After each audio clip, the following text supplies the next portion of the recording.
Complete చేయనివట్ల Sarath గారు. Sir నేనేమంటానంటే sir, ఉద్యమంలో పార్టిసిపేట్ అయిన చాలా మందికి గుర్తింపు రాలేదు, కొంతమందికి గుర్తింపు వచ్చిన మాట వాస్తవమే. ఆ గుర్తింపు కూడా సెలెక్టివ్ గా ముఖాలు చూసి కొన్ని వ్యవహారాలు చేసినారు. ఆ విషయాన్ని కూడా మేము అపోజ్ చేస్తాము. చాలా సందర్భాల్లో ఎప్పుడైతే కాంగ్రెస్ ఎమ్మెల్యేలను టిఆర్ఎస్ పార్టీలో చేర్చినారో అప్పుడు దాన్ని కూడా విమర్శించారు. అంటే అక్కడే ప్రభుత్వంలో భాగస్వామిగా ఉంటూ కూడా ప్రజాస్వామ్యపరమైనటువంటి అంశాలను మాట్లాడినందుకు కొంత మేము ఆనాడు ప్రభుత్వానికి వ్యతిరేకంగా వాతావరణం జరిగింది. ఆ తర్వాత ప్రభుత్వం నుంచి మేము బయటికి వచ్చినాము. తర్వాత కేసీఆర్ ప్రభుత్వం మీద కొట్లాడినప్పుడు తీన్మార్ మల్లన్న మీద గాని, రఘు మీద గాని, ఇతరులందరినీ సోషల్ మీడియాలో ఉన్నటువంటి కేసీఆర్ కు వ్యతిరేకంగా మాట్లాడుతున్న ప్రతి వాళ్ళ మీద జరిగిన పోలీస్ దాడుల కేసులలో నేను అపియర్ అయి స్వతహా ఈవెన్ చక్రధర్ గౌడ్ ను ప్రతి వాళ్లను బయటికి తీసుకొని వచ్చిన. కేసీఆర్ మీద పూర్తిగా యుద్ధం చేసిన వాళ్ళం మేము.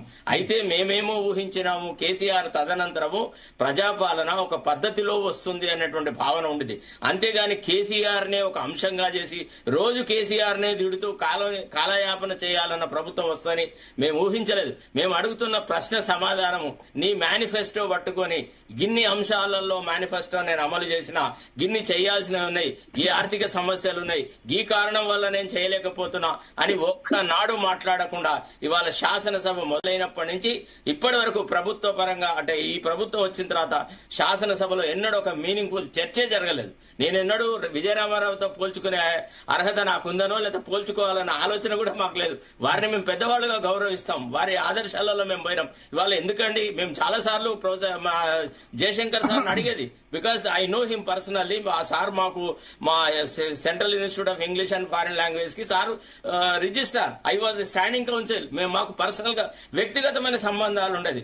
అసలు కేసీఆర్ నాయకత్వ లక్షణాలు చూసి చాలా మంది టీఆర్ఎస్ ఉద్యమంలోకి రాలేదు. ప్రొఫెసర్ జయశంకర్ గారు లాంటి వాళ్ళు చాలా మంది విప్లవవాదులు, విప్లవ రాజకీయాలతో ముడిపడి ఉన్న వాళ్ళు, తర్వాత ఆర్ఎస్ఎస్ భావజాల గల వాళ్ళు అందరూ తెలంగాణ ఆలోచనలతో మమేకమై వచ్చిన రోజున వచ్చినాము.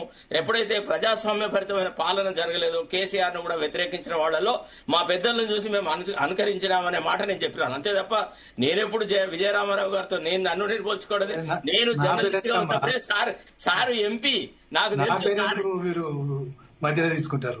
సార్ ఏ స్టేజ్ లో ఉన్నారో నేను చూసినా కదా సార్ మిమ్మల్ని. మీరు ఎన్టీఆర్ ప్లేస్ లో అక్కడెక్కడ I was a journalist at that time. I used to see you, I used to see all of you. మేము పెద్దవాళ్ళని గౌరవించడం నేర్చుకున్నాం తప్ప ఏది పడుతుంది మాట్లాడము, అసభ్యంగా మాట్లాడము, అసందర్భంగా మాట్లాడము, ఇట్లాంటివి మేము ఎన్నడూ చేయలేదు.